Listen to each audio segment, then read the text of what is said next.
digital world to interact with the physical one? Which are the available tools? And the answer was basic stamp from Parallax. There was like this very concrete device that everybody in the world were using. It was that expensive, and it didn't really offer us many options. It wasn't even USB. So we couldn't prototype things because it didn't talk to our computers. So we had to come up with something else. Oh, yeah, how? Well, I'm going to tell you how we did it at K3. At K3, I was used to do things like this. Try to make experiments with technology and fashion, for example. This experiment was called, was it Dress for Success? No, that's the song from this band.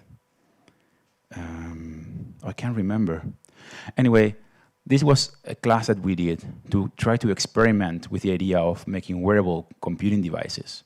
At the time, there was like, by far, nothing we could use. But the students worked in building new concepts.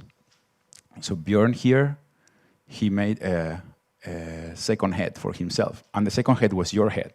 This camera was pointing to your face, and you would see your face up here. So suddenly you had this like mutant being looking at you, or you were looking at yourself, kind of, while talking to Bjorn. Yeah. And she made telephone doggies, a daycare for phones. So she would go to public spaces where she's not really allowed to talk on the phone. And in this outfit here, she has like multiple pockets, and she will get you a number and get your phone in the pocket and will answer the phone for you. So it was a temporary secretary. And it was all about entering in this space where there is a conflict about using your phone and, compromise to taking care of it so that you could always answer your calls and so on. Because back in 2003, people were not really using the answering machine. It was kind of important to answer the mobile phone as it was happening. That specific use of the phone has kind of disappeared. How many of you talk on the phone nowadays? Just think about it. How long do you speak on the phone? When you get the bill, by the end of the day, you're basically paying data. You're not paying voice. Most of you might be getting the voice calls for free because you didn't use them, right? But back in 2003, it was super important. You had to answer the call. So you had your telephone doggies. It will take care of your communication. So at K3, we did things like this. This was what I like to call the Arduino Leonardo. I don't know if you know Arduino Leonardo. It's one of our latest boards, and because it has 2 serial ports, and this one had like 2 serial ports. And this was handmade by the students. I mean, the platforms were really expensive, so we had to handmade the things here in class. So the design students, after learning Java, they would learn how to make circuit boards. That was the way to go. And the degree of failure was pretty high. It also means that as a teacher, I had to spend an enormous amount of hours fixing the things that were broken for them. Because for the good learning experience, even though they made failures, they had to work the day after. They couldn't fail. So they would make the boards, leave them on my desk. I would like troubleshoot them. Sometimes I had to rewire them completely and have them work in the morning after. But then they made amazing things, like the automatic confession booth. This was present at the Gothenburg Science Fair in 2004. And you would go into this room, and it would give you confession, Catholic confession. Sorry for Catholics, by the way, I'm one. So I'm allowed to say this. So you would go into this booth, close the door, and it will tell you, would you kneel down, please? You would kneel down. Tell you, would you like to confess your sins? And you will start talking. And you will hear this whispering like, yeah. And after a couple of minutes, we'll just make a rewinding sound, just proving you that you've been fooled, and tell you, you are welcome to leave. And then you will stand up and come out and think like, where's the person hidden here? Because it's a very small cabin. It's like, there is no way you can put a second person in there. And for real, this was just a state machine that was like checking that you lock the door, that you put the lock in the door, that you kneel down, and they had a pressure sensor to make sure that you were close enough to confess your sins, and so on. And it was just like playing random sounds of, let's say, somebody listening, like when you talk to a friend and his brain is somewhere else in space, but it's like, yeah, he's physically present, right? So the same thing. And, this thing became very famous because there was a Catholic person coming into the science fair, into the booth, and there was the SVT filming this thing. So this guy went inside, and when he came out, they asked him, how did he feel? He said, it was like real life. So this thing became very, very famous. Between that and this that we did last year, that is basically making prototypes with mobile phones and electronics, it's like a 7 years difference. It's like 7 years of development and trying things out and building things and making it easy for people. So Arduino is about that. It's about you want to convey something, you want to help people building meaning around a physical object, and you need to give them a tool for them to make that possible. So that's what we do. So Arduino is specialized in making platforms. Platforms are made of hardware, are made of software, and are made of documentation. Because if I give you a hammer and I don't tell you how to hammer, most likely the first 4 times you will kick yourself in the knee and it will be pretty painful. So basically in Arduino, we give you the manual to the hammer. We tell you, you use it on nails. And you put the nails on wood. And you put the wood together. And we even give you the manual on how to make a chair. So not just the hammer and the nails, but the manual to the chair. So you, by the end of your first session, you will be sitting on a chair that you build yourself. And that empowers you because it's your chair. I mean, it's not your chair. I gave you the whole thing, I gave you the map, I gave you the wood, and I gave you the nails, and I gave you the hammer, but you built it. I mean, it will be a bit shaky because you built it, most likely. And all the blueprints and everything are open source, so you can actually reuse them. You can hack them and rebuild on them, and you can give them to a friend, and you can make a business on them and sell the chairs if you want to, and you don't even have to mention me. And that's pretty cool.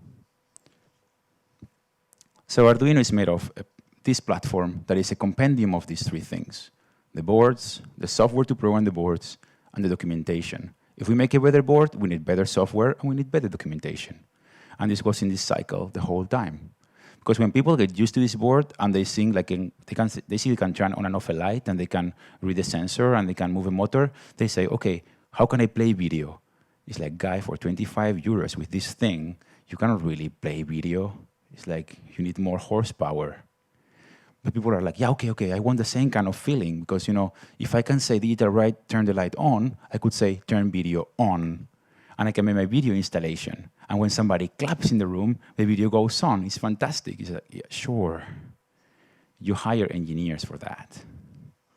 That's what we usually say. No, it's not like that. We got that request so much that we are now launching new platforms that can actually do more stuff. Because technology allows.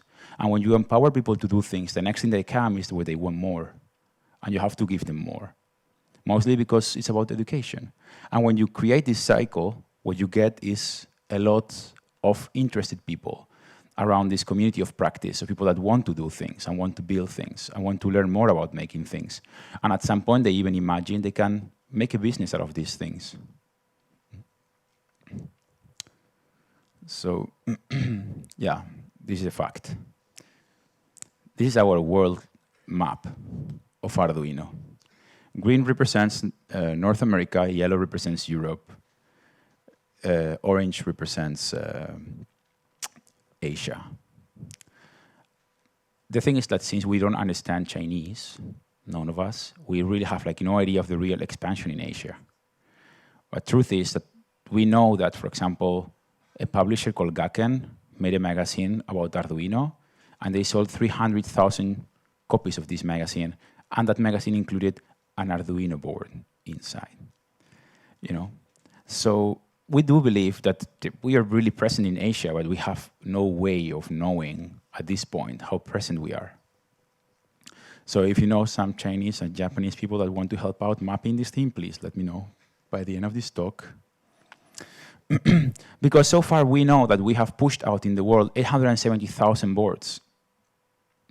But when we look at the statistic in our server, there are many more than 870,000 different users coming to the website.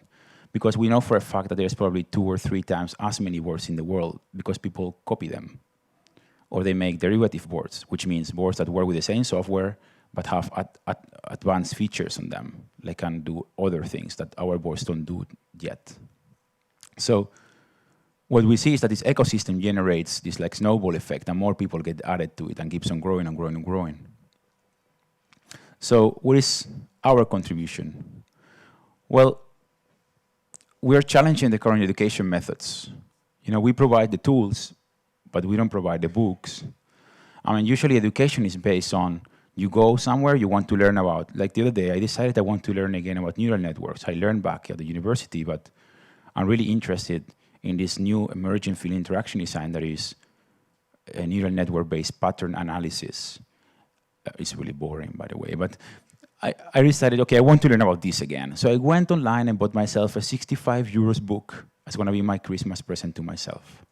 You know, I cannot afford any more than that. So with Arduino, we thought like, look, it's like the tools are pretty expensive. Let's try to make it as cheap as possible. But if people on top of the tools, they need to buy the books, they will never get the tools. So we need to give them the documentation for free and allow them hack that documentation and reuse it and improve it. I mean, we were in the beginning just 5 people. So we said like, you know what? Everything is Creative Commons and GPL. So take it, improve it. And if you want to pay us back by putting things on our website, you have this website open here, just punch in things. You know what? The biggest repository in Arduino documentation is the Arduino website, made by 120,000 registered users. That's it. You know, and we have changed the way companies that produce silicon create documentation about their products. They don't make it with the company members; they made it with a community of users. For example, Texas Instruments, they've made a board called the Launchpad 430 that costs €4.30 or $4.30, sorry, where they didn't do documentation for this board. They said, hey guys, we put the board here, we make it very cheap, and you document it. You know, it didn't really work that well. Because they were not us, sorry. So then we also work very much in bringing fun aspects of applied science. You know, by concentrating, we frame the knowledge. It's like, we know if you work at a high school, as a teacher, you have 45 minutes to bring the students from this to this. And by the way they want to go home, you want them to go home feeling that they learned something. So you need to provide them with that path. Like, it's almost like you teach somebody how to play theater. You know, you teach them how to become Macbeth and talk to the thing here. Just this thing is an Arduino board. Hello, Arduino.